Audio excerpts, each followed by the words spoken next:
Have you ever looked at a photograph and believed with your entire soul that it was real? That the smiles captured were genuine? That the love it pretended to show was the foundation of your entire world? I did, for years. My name is Elena, and this is the story of how I learned that the most beautiful pictures are often the most skillfully edited, that the people closest to you can hold the sharpest scissors, ready to cut you out of the frame forever. My world, for the longest time, was built on two pillars, two people I would have trusted with my life, my secrets, my deepest fears. The first was Daniel. Daniel with the patient smile and the eyes that crinkled at the corners when he laughed. We met in college, two awkward bookworms who found solace in the quiet corner of the library. He was my calm, my steady, predictable harbor in a chaotic world. For 8 years, we built a life, a modest apartment filled with books and his terrible attempt at abstract art, a shared dream of opening a little independent bookstore one day. It wasn't a fairy tale, it was better. It was real, or so I thought. The second pillar was Chloe, my sunrise, my partner in chaos. We'd been friends since we were 6 years old, building forts out of bed sheets and dreaming of adventures. She was the fire to my quiet flame, spontaneous, fiercely loyal, with a laugh that could fill a stadium. She was my person. Through every heartbreak, every family drama, every late-night panic about life, Chloe was there. She was the maid of honor at my wedding to Daniel. She was the one who held my hair back when I was sick. She knew every scar on my heart, and I knew everyone on hers. Our trio, Daniel, Chloe, and me, felt unbreakable, a perfect balanced triangle. The cracks, they say, are always there before the shatter. You just have to know where to look. And I wasn't looking. I was busy, building a career, managing the mundane magic of everyday life. Daniel started working later. A big project at the firm, he'd say, kissing my forehead, his phone always face down on the table. Chloe became suddenly wonderfully busy too. Met someone, she'd text with a string of emojis. It's new, it's secret, it's exciting. I was happy for her, thrilled. We'd giggle like schoolgirls and I'd beg for details she playfully withheld. But then, the details started to align in a way that sent a cold trickle down my spine. The new cologne Daniel wore, spicy, unfamiliar. The same scent I caught a faint trace of on Chloe's scarf. The weekend he said he was going on a team-building fishing trip with no phone service. The same weekend, Chloe was mysteriously off-grid at a spa. A dropped receipt in Daniel's jacket for a romantic, intimate restaurant downtown. A restaurant for two. A place he'd never taken me. The human mind is an incredible thing. It will build fortresses of denial to protect itself from the truth. It will explain away the coincidences, stitch together logical stories, and silence the screaming instinct in your gut. I became a detective in my own life, desperately searching for evidence to prove my fears wrong. But every clue led me back to the same devastating crossroads. The climax of my denial came on a rainy Tuesday. Daniel was in the shower. His phone, that ever-present, ever-secretive device, buzzed on the nightstand. A notification lit up the screen. Not from a work colleague, not from a friend. It was from Chloe. The preview text was seared into my vision before the screen went dark. Last night was perfect. Can't stop thinking about you. When can I see you again? Miss you already. The world didn't slow down. It stopped, completely. The sound of the shower became a distant roar. The rain on the window blurred into a gray nothingness. In that moment, the two pillars of my world didn't just crack, they evaporated into dust, leaving me standing in a void I no longer recognized. The betrayal wasn't a single knife to the back. It was 1,000 tiny cuts administered over months by the two hands I trusted most to keep me safe. The picture was shattered, and I was left holding the broken, sharp-edged pieces. What do you do when your reality disintegrates? You don't scream. You don't confront. Not at first. The shock is too absolute, too paralyzing. I put the phone down, exactly as it was. I walked out of our bedroom, through the living room of our shared dreams, and sat at the kitchen table. I stared at the wall. I watched a single drop of water trace a path down the window. I felt nothing. A profound, hollow nothing. It was the quiet before the emotional storm of a lifetime. Daniel came out, humming, a towel around his waist. "Everything okay, Al?" he asked, his voice the same. His voice that had whispered, "I love you," 1,000 times. Now it felt like a foreign language. "Fine," I heard myself say. My own voice sounded miles away. "Just a headache." I became an actress, performing the role of Elena. I made breakfast, I kissed him goodbye, I waved as he left for work, the man who had shared my bed and my best friend. The moment the door closed, the performance ended. I slid to the floor, my back against the wall, and the silence was broken by a sound I didn't recognize, a raw, guttural cry of agony that came from the deepest, most broken part of my soul. I cried for the death of my marriage. I cried for the murder of my friendship.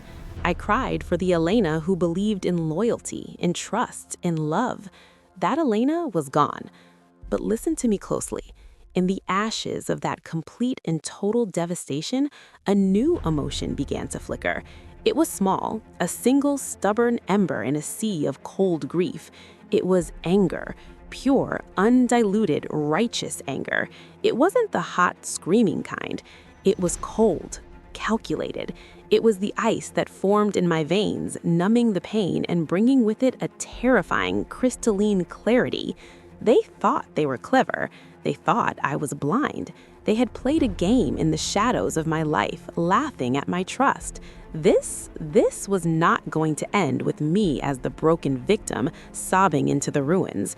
I didn't pack a bag and leave. I didn't send a furious text. That's what they would expect, the emotional, heartbroken Elena. They had written my part in their twisted play, and I was done following their script. Instead, I got up, I washed my face, I looked in the mirror at the woman with red-rimmed eyes and a shattered heart, and I made her a promise. "They will not win," I whispered. "They will pay for every lie, for every stolen moment. They will understand the weight of what they broke." This was no longer about saving a marriage or a friendship. Those were already corpses. This was about justice, not the kind in a courtroom, but a deeper, more personal reckoning. They had stolen my peace, my trust, my past. I would ensure their future was a prison of their own making. The first phase of my plan was simple: intelligence. I had to know everything. I became a ghost in my own home, observing, listening, collecting. I installed a simple, discreet, voice-activated recorder in the living room, not for evidence in a legal sense, but for my own understanding. I needed to hear the lies from his mouth. I needed to know the depth of the deception. I subtly gained access to Daniel's old laptop, which he rarely used, and installed keylogging software. I needed patterns, their meeting times, their secret communication apps. It was during this cold, clinical phase that I discovered the true extent of the betrayal. It wasn't a recent mistake. It had been going on for over a year and a half. A year and a half of birthdays, anniversaries, and Christmases where they had stood beside me, smiling, while their hands were metaphorically clasped behind my back. I found their secret email thread, the pet names, the plans they made for their future. The most devastating read of my life, Chloe joking about how clueless I was, Daniel replying that it was for the best, that I was too fragile to handle the truth. Fragile. The word echoed in my hollow chest. They saw my trust as fragility, my love as a weakness to be exploited. I printed every email, every text log I could recover. I stored audio files. I created a digital folder, locked and encrypted, labeled Project Justice. Each document was a piece of my broken heart, now hardened into a weapon. I was no longer just collecting evidence of an affair. I was building the blueprint for their downfall. But to bring down a building, you need to know its foundation, and I needed to know what they truly valued above all else. What was the pillar of their new fake world? The answer would become the cornerstone of my revenge. The hunt for that answer began now. To destroy someone, you must first understand them. Not the masks they wear for the world, but their core, their pride, their deepest desires, and their most hidden fears. Daniel and Chloe were no longer the people I loved. They were targets, and I needed a psychological profile. Daniel's currency was status, respectability, the illusion of being a good man, a provider, a pillar of the community. His job at the prestigious marketing firm, his seat on the neighborhood council, his careful way he curated his social media to show a happy, successful life. This was his castle, his secret dungeon where he could play the reckless lover, but the public facade was everything. His greatest fear? Exposure, being seen as the liar, the cheat, the hypocrite, being laughed at by the people whose respect he craved. Chloe was different. Her currency was admiration. She thrived on being the most vibrant, desired, and enviable person in the room. She loved the drama, the secrecy, the feeling of winning. Stealing Daniel wasn't just about Daniel. It was a trophy, proof that she could have anything, even what belonged to her oldest friend. Her greatest fear? Irrelevance, being ordinary, being pitied, being seen as the villain in a story where she desperately wanted to be the romantic heroine. Their shared dream, I discovered from their emails, was to eventually be together openly. They fantasized about a life in another city where they could be free. But there was a problem: money. Daniel's salary was comfortable, but not enough to fund a double life and a fresh start. Chloe worked freelance, her income unstable. Their secret plan, their ticking clock, involved Daniel securing a massive career-making promotion and annual bonus at his firm in 6 months. That bonus was their escape fund. That promotion was their ticket to a new life built on the ashes of mine. A cruel smile touched my lips for the first time in weeks. I had found it. The foundation of their new world. It wasn't love, it was ambition and greed wrapped in a cheap ribbon of passion. If I took that away, their house of cards would collapse. But simply preventing his promotion wouldn't be enough. I needed to orchestrate a fall so public, so humiliating, that it would shatter both his reputation and her fantasy permanently. Phase 2 of my plan: infiltration and misdirection. I had to become the perfect, unsuspecting partner. I forgave Daniel for his distant behavior, blaming it on work stress. I became more affectionate, more supportive. I started taking an interest in his big project, asking thoughtful questions. He ate it up, his guilt momentarily soothed by my understanding. He saw it as me being the fragile, clingy Elena, desperate to save our marriage. He never saw the analyst behind my eyes, recording every detail about his work, his colleagues, his boss's expectations. With Chloe, I played the role of the concerned, curious best friend. "Tell me about this mystery man," I'd beg over wine. "Is it serious?" She would weave elaborate, fake stories, her eyes sparkling with a secret glee. I'd listen, nodding, a mask of happy fascination on my face, while my mind cataloged her lies. I was feeding their egos, making them feel secure, even smarter than me. They were the players. Little did they know they were pawns on my board. The key to Daniel's promotion was the Veritas campaign, a multi-million-dollar account for a luxury ego resort. Daniel was the project lead. If he landed it, the promotion and a 6-figure bonus were guaranteed. His entire professional future hinged on this account. I started doing research to help him. I read industry reports, studied the client's history, even pointed him towards what seemed like a brilliant niche marketing strategy involving micro-influencers in the sustainability space. He presented it as his own idea. His boss, Mr. Henderson, was impressed. Daniel was riding high, crediting my support at home, completely oblivious that I was carefully building, brick by brick, the walls of his own professional tomb. Because my brilliant research had a fatal flaw, one I had carefully planted. The data I subtly directed him to was slightly outdated. The key micro-influencer I highlighted had a recent quiet but major scandal involving greenwashing, faking environmental credentials. It was buried deep in specialized forums, not mainstream news. Daniel, trusting my help and overwhelmed, didn't do the deep due diligence. He was running with the idea, investing all his political capital at the firm in it. Meanwhile, I began to slowly, subtly sow seeds of doubt in Chloe's mind. I'd make casual comments about Daniel when I was with her. "He's so stressed about this work thing," I'd sigh. "He says if this deal doesn't go through, his career might be over. He's talking about having to take a step back, maybe even a pay cut." I'd watch her face carefully. The first flicker of concern would appear, quickly masked. The fantasy of running away with a successful, promoted Daniel was central to her dream. I was introducing the virus of financial instability into her perfect romance narrative. I also reignited old connections. I reached out to a few college friends Chloe had fallen out with, dramatically always painting herself as the victim. I listened to their stories and I shared, not my pain, but subtle hints. Chloe's been so distant lately, I'd say. Ever since she got with this new secret guy, it's like she's a different person. I was not openly accusing her. I was gently, carefully reshaping the narrative around her in our wider social circle. The loyal, vibrant Chloe was slowly being reframed as a secretive, potentially untrustworthy figure.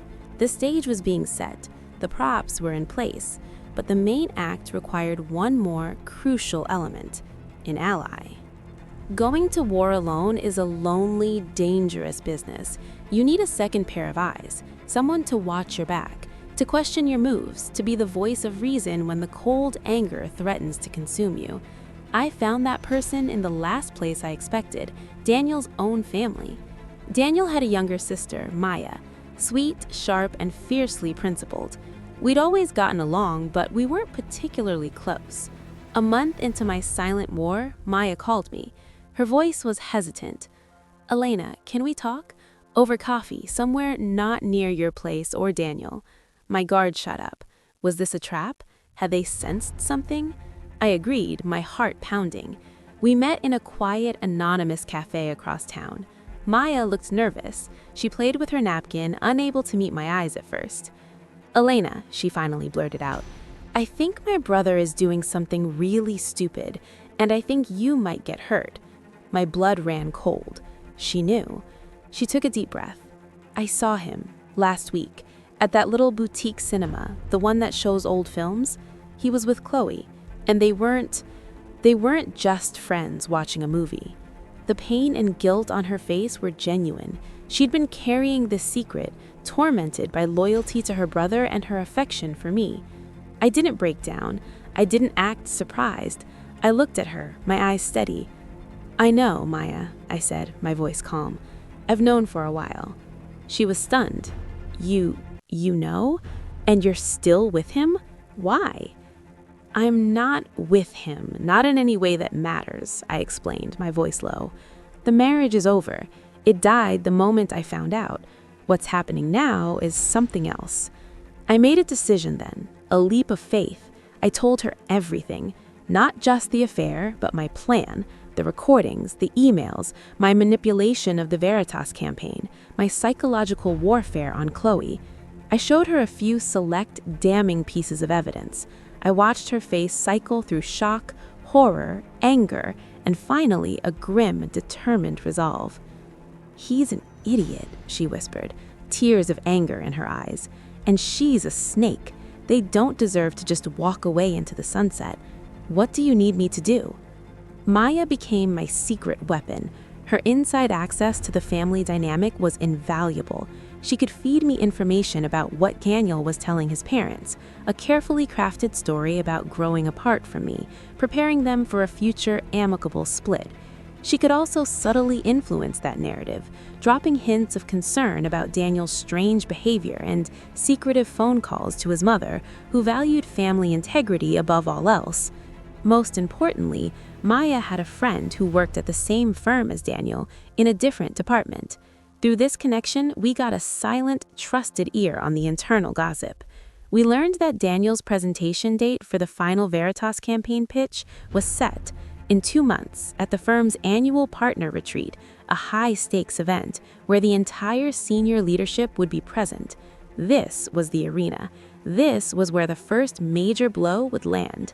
But we needed a trigger, a way to ensure that when Daniel fell, he wouldn't just stumble, he would plummet and take Chloe's dream down with him.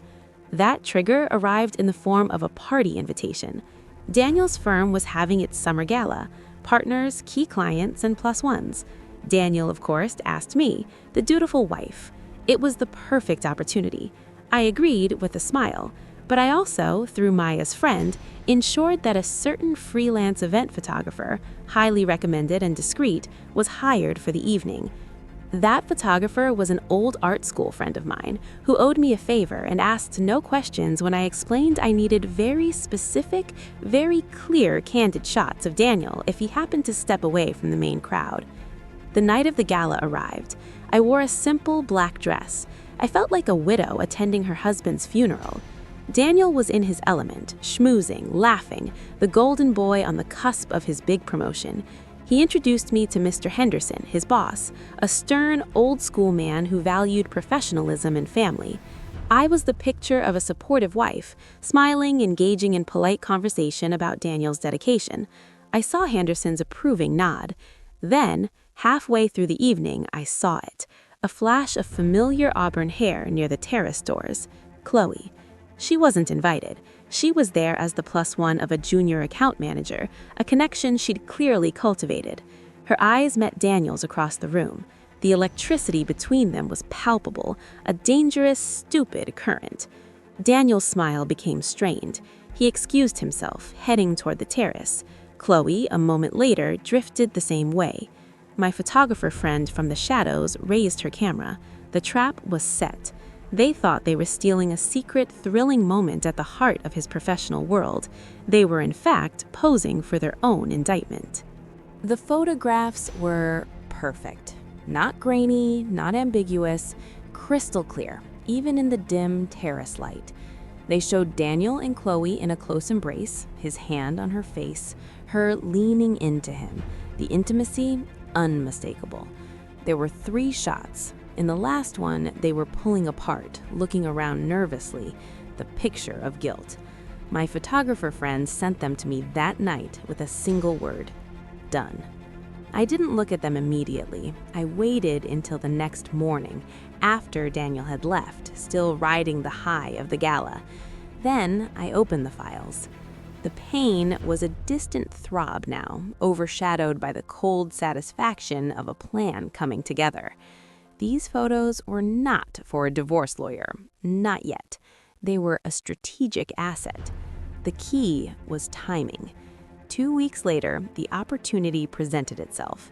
Daniel was finalizing the Veritas campaign pitch. He was working late every night, a bundle of nervous energy. He was also becoming more reckless with Chloe, their secret meetings more frequent, their digital trail messier. I think they believed their own lie, that they were invincible, that I was too wrapped up in my own little world to see.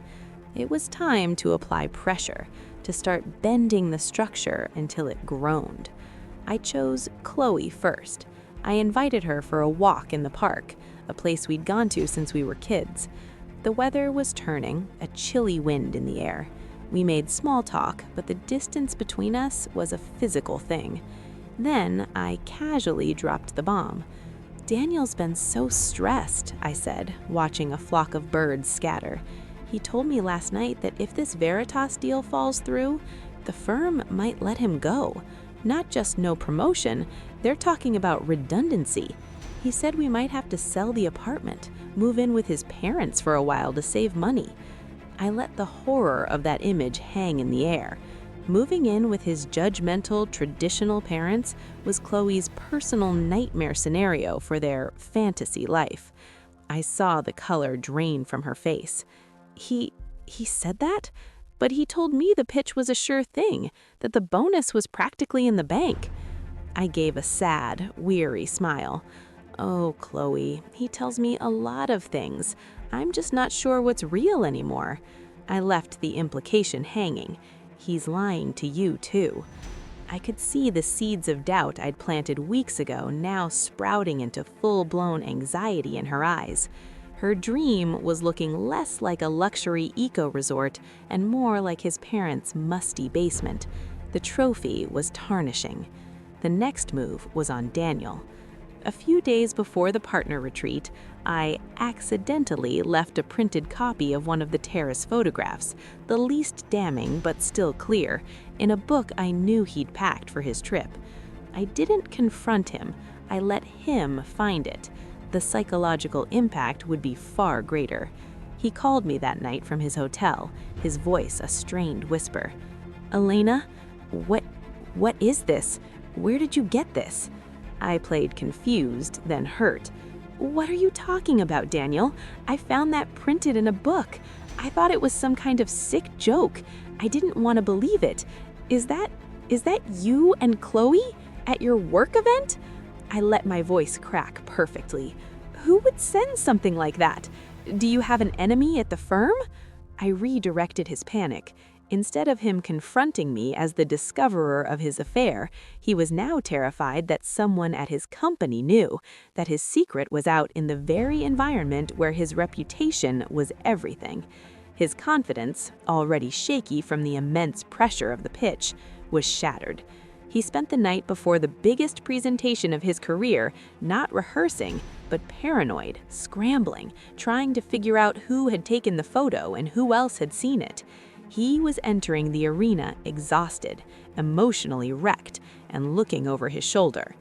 The day of the partner retreat arrived. Maya and I sat in my apartment, a silent command center. Her friend at the firm was texting updates. "He looks terrible. He's sweating through his shirt. Henderson keeps glancing at him, looks concerned." Daniel's presentation was the final slot of the day, the climax. We waited. The phone finally buzzed. It wasn't a text, it was a call from Maya's friend. Her voice was hushed, excited. "It's happening. It's a train wreck. He mixed up the data slides. When Henderson asked about the due diligence on the key influencer, Daniel froze. Then he doubled down, insisted the data was clean. One of the junior partners did a quick search on his tablet, found the greenwashing scandal. He showed Henderson. The room went silent. Henderson just said, "Thank you, Daniel. You may sit down." He didn't even let him finish. The Veritas client looks furious. The first domino had fallen, not with a bang, but with the deafening silence of professional annihilation. Daniel's promotion, his bonus, their escape fund, obliterated in a 10-minute presentation. His castle of respectability had just had its main gate smashed in. And the best part? He did it to himself. My hand was invisible. All I did was give the wall a tiny, imperceptible push. His own arrogance, stress, and guilt made it collapse. Now it was time to watch the repercussions ripple out, to see how their perfect love weathered its first real storm. The cold ember in my chest burned a little brighter. This was justice phase 1. But the night was far from over for Daniel. He had to come home, and he had to face the wife he thought was still in the dark. The game was entering a new, more dangerous level. Daniel came home that night looking like a ghost. Pale, hollow-eyed, his expensive suit rumpled. The stench of failure and fear clung to him. He went straight to the liquor cabinet, poured a large whiskey, and drank it in one gulp. He hadn't even noticed I was sitting in the dark living room, just watching him. "Rough day?" I asked, my voice neutral, flat. He jumped, sloshing more whiskey into his glass. "Elena, you're up." He tried to muster a smile, but it was a pathetic, broken thing. Yeah, it was not great. The client, they were impossible. Henderson's being unreasonable. I let him lie. I let him spin his tale of professional misfortune, painting himself as the victim of unfair expectations. I nodded in all the right places, my face a mask of sympathetic concern. Inside, I was ice. This was the man who called me fragile, who joked about me with my best friend. Now, he was the one crumbling under the weight of his own deceit. "That's awful, Daniel," I said softly when he finished. "What does this mean for the promotion, the bonus?" His face tightened. "It's on hold, indefinitely. We might have to tighten our belts for a while." He couldn't meet my eyes. He was thinking of Chloe's reaction. I could almost see the panic behind his pupils. "I see," I said. Then I tilted my head. "You know, it's funny. I ran into Sarah from your HR department today at the grocery store." This was a lie, but a calculated one. "She asked how you were holding up after the incident at the retreat. She said rumors are flying." I let the sentence hang. Daniel's glass froze halfway to his lips. "Rumors? What rumors?" "Oh, you know, office gossip," I said, waving a hand dismissively. "Something about a photo from the summer gala? People whispering that you might be distracted, that your personal life is affecting your professional judgment." I delivered the lines with innocent concern, but each word was a needle, carefully inserted. He turned ashen. The photograph, the enemy at the firm, his paranoia, which I had carefully cultivated, was now confirmed in his mind. Someone knew, and they were talking. His career wasn't just stalled, it was potentially over. The respect he craved was curdling into pity and scorn. "It's nothing," he stammered. "Jealous colleagues, someone trying to sabotage me because of the Veritas account." He was trying to convince himself as much as me. "Of course," I said, standing up. I walked over to him, placed a hand on his shoulder. He flinched. "You should get some rest, Daniel. We'll figure it out." The condescension in my tone was so subtle he missed it entirely. He just heard the supportive wife. He nodded, defeated, and shuffled toward the bedroom, a broken king returning to a castle that was no longer his. The next day, the cracks in their alliance began to show. Chloe, panicked about the financial doom I'd prophesied, was blowing up his phone. My audio recorder captured a hushed, furious argument he had with her from his home office.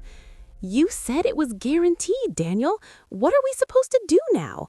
Chloe's voice was shrill. "Keep your voice down. It's a setback, that's all."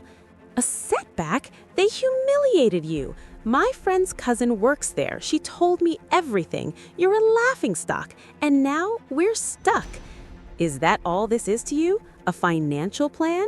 Daniel shot back, his voice dripping with a bitterness I'd never heard him use with her. "Don't you dare. I've risked everything for this. For us." The romance was curdling under the heat of reality. The stress of the failed presentation, the paranoia about exposure, and the sudden evaporation of their future money was turning their passionate secret into a tense, resentful burden. They were starting to see each other not as star-crossed lovers, but as co-conspirators in a failing scheme. This was better than any direct confrontation I could have staged. They were destroying each other from the inside. I decided to accelerate the process. Using a secure, untraceable email service, I sent the clearest of the terrace photographs to Mr. Henderson's personal email address, the one Maya's friend had provided. No message, no demand, just the photograph, with the date and location auto-tagged by the camera's metadata. Anonymous, professional. Let him draw his own conclusions about the distractions affecting his employees' judgment. The reaction was swift. 2 days later, Daniel was called into Henderson's office for a closed-door meeting. He came home looking like he'd seen a ghost. He was officially placed on a performance improvement plan, a polite corporate death sentence. His reputation at the firm was beyond repair. The second domino had fallen. It was time to move to the final, public phase of justice. The professional ruin was complete. Now it was time for the personal and social annihilation. They had lived a lie in the shadows of my life. Now they would stand in the brightest, most merciless light imaginable, and they would do it to themselves. All I had to do was hand them the rope and watch them fashion the noose. The venue for the final act would be my own wedding anniversary party, a celebration of the very union they had gutted. The irony was too perfect to resist. Our 8th wedding anniversary was in 3 weeks. In the past, we'd go for a quiet dinner. This year, I suggested something different. "Let's have a party," I said to Daniel over breakfast. "Nothing huge, just our closest friends and family, at the house. After this awful year with work, we need to celebrate us, our resilience." I made my eyes wide, hopeful, the fragile wife seeking connection. Daniel was hesitant, guilty, but he couldn't refuse without raising suspicion. He agreed. The guest list was a work of art. Our families, his parents, Maya, my own, our mutual friends from college, from the neighborhood, and, of course, Chloe. She had to be there, the guest of dishonor. I threw myself into the preparations with a macabre enthusiasm. I chose the music, the food, the drinks. I framed old, happy photos of Daniel and me, placing them around the living room, a gallery of our dead relationship. I was building a stage, and every detail was a prop. The most important prop was a gift. Under Maya's guidance, I convinced Daniel's parents to chip in for a big anniversary gift, a state-of-the-art large-screen digital photo frame. "We can all load our favorite pictures of them onto it," I said excitedly. They loved the idea. What they didn't know was that I had exclusive control over the linked cloud account, and I had prepared a very specific slideshow. The day of the party arrived. The house was full of laughter, chatter, the clink of glasses.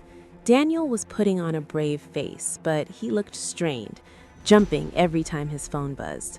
Chloe arrived, stunning in a red dress that screamed for attention.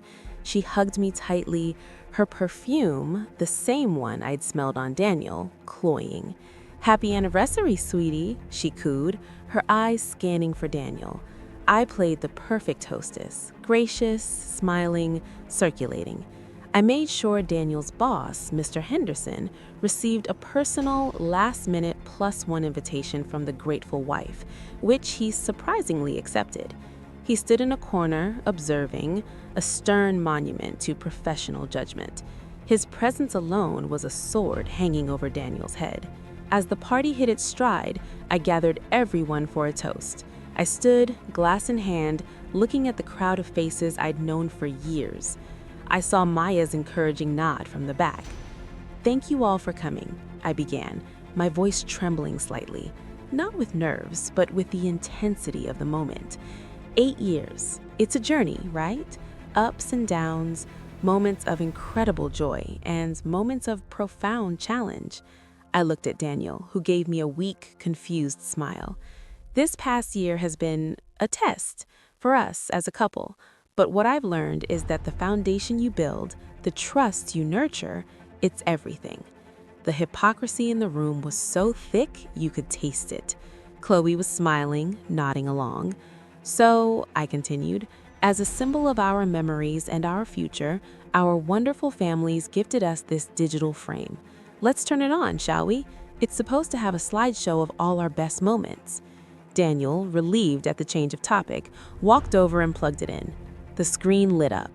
The first few photos were as expected. Our wedding day, a vacation in Greece, silly selfies. People cooed and laughed. Then, the slideshow I had programmed began. The happy photos dissolved. The screen went black for a second. Then, the first of their secret emails appeared, enlarged crystal clear. I can't wait until we don't have to hide. Elena is so oblivious, it's almost sad. Sent from Chloe's account. A collective gasp rippled through the room. Daniel's face went slack with horror. What? What is this? He stammered, fumbling for the remote. The slideshow advanced automatically, relentlessly. Another email. The bonus is key. Once we have it, we can finally start our life. She'll be fine. She's used to being alone. Sent from Daniel's account. His mother let out a small cry. His father's face turned to stone. Then came the photographs, the terrace shots from the gala, their embrace, their guilt-filled faces blown up to 50 inches for all our friends and family and his boss to see. The room was dead silence, save for a few shocked murmurs. All eyes swung between Daniel, Chloe, and me. I let the silence stretch. I looked at Daniel, then at Chloe, whose face was a mask of sheer, undiluted terror. I didn't scream. I didn't cry. I just spoke, my voice clear, cold, and calm, cutting through the silence like a knife. For those of you confused, this is the real anniversary gift, the truth. For over a year and a half, my husband and my best friend have been having an affair. They plan to use his promotion bonus, earned at the firm Mr. Henderson is kind enough to run, to leave me and start a new life. They laughed at my trust. They called me fragile. They called me oblivious. I turned to Daniel. The failed presentation, the photo leak at your firm, that was me. The outdated data you used, that was me. Every step of your downfall, Daniel, was guided by the hand of the woman you thought was too blind to see. I turned to Chloe. And you, my sister, the financial ruin you feared, I planted that seed too. The dream is dead because it was built on sand, on lies, and on the broken heart of the person who loved you both the most. I addressed the room again, my guests, my witnesses. I'm sorry you had to see this, but they lived this lie in the dark. They deserve to face its consequences in the light. This party is over. The marriage is over. The friendship is over. I put down my glass. The sound was impossibly loud in the silence. I looked at the both of them, standing exposed in the wreckage of their own making. Daniel was crying, shaking his head, whispering no over and over. Chloe was staring at the floor, her body rigid with shame.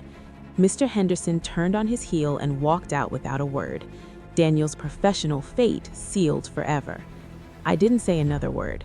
I walked through the crowd of stunned, pitying, and angry faces, out of the living room, up the stairs, and into the bedroom. I closed the door. Outside, I could hear the chaos begin. The shouts, the accusations, the tears. The third and final domino had fallen. Justice, cold and complete, had been served.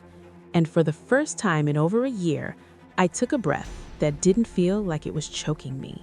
The fallout was nuclear, and it was public.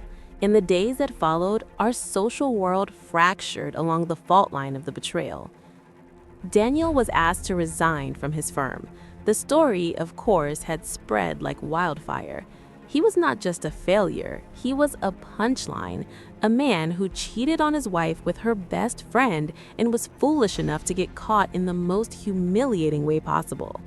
He moved back in with his parents, a pariah. His relationship with his family, save for Maya, was shattered. His father could barely look at him. Chloe was excommunicated. Our mutual friends, once her adoring audience, now saw her for the traitor she was. She lost freelance clients as the story trickled through professional networks. The vibrant, enviable life she curated online became a ghost town. She was alone, exposed, and pitied, the three things she feared most. Their great love didn't survive the sunlight. Within a month, they had broken contact, blaming each other for the disaster. The fantasy was dead, replaced by the bitter reality of mutual ruin. As for me, I filed for divorce. With the evidence I had, it was swift and favorable. I kept the apartment. It was no longer a shrine to a dead dream, but a blank canvas. I painted the walls. I rearranged the furniture. I got rid of everything that held their memory. The process was painful, cathartic, and necessary. I was not the same Elena who had sat at that kitchen table shattered. That woman was gone. Forged in the fire of betrayal, I had to become someone harder, smarter, and infinitely more careful with my trust. But this is not a story that glorifies revenge. Let me be clear. The cold satisfaction I felt that night at the party was fleeting. It did not bring back my 8 years. It did not heal the wound of Chloe's betrayal. It did not fill the hollow space in my chest where love and trust used to live. Justice is not healing. It is a reckoning, a balancing of the scales. It allows you to stop feeling like a victim, but it doesn't automatically make you whole. The real work began in the quiet aftermath. Therapy, long walks, reconnecting with myself, with the person I was before I became Daniel's wife or Chloe's best friend. I learned that my greatest strength wasn't my intelligence or my capacity for a plan. It was my resilience, my ability to stand in the ashes of everything I knew and decide to build again, this time for myself. Maya and I grew closer, a real, honest friendship born from fire. I started taking steps toward that old dream, the independent bookstore. This time, it was my dream alone, and that made it even sweeter. I saw Daniel once, by accident, 6 months later. He looked smaller, diminished. Our eyes met across the street. There was no anger left in me, just a distant, profound pity. He had sacrificed his integrity, his reputation, and a genuine love for a cheap fantasy. He was his own prison guard. Chloe, I heard through the grapevine, moved to another city trying to outrun her reputation. I felt nothing. So, what is the moral of this story? Is it don't cheat? That's too simple. Is it revenge is sweet? No, it's bitter, complicated, and leaves a stain on your soul. The lesson is about the value of your own peace. They stole my peace, and in my quest for justice, I could have easily lost myself to bitterness, to a cycle of hatred that would have poisoned my future. I almost did. The true victory wasn't exposing them, it was walking away from the wreckage and choosing not to live in it. It was taking the power they stole, the power over my happiness, back. It was understanding that the best revenge is not a meticulously planned destruction, though that was a necessary step for me. The best revenge is a life lived well, freely, and authentically. A life where you are no longer defined by the people who broke you, but by the strength with which you put yourself back together. If you are in the shadows of your own betrayal, feeling that hollow, screaming pain, know this. The fury you feel is valid.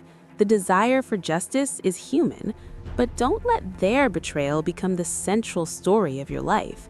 Use the clarity it brings, the painful, brutal clarity, to see everything clearly. See your own strength, see what you truly deserve, and then build a life so solid, so true to yourself, that the tremors of their betrayal can never reach its foundations again. My name is Elena. I was betrayed in the deepest way imaginable. I served a justice that was cold and precise. But my real triumph? It wasn't their downfall. It was my dawn. And that is a story worth telling.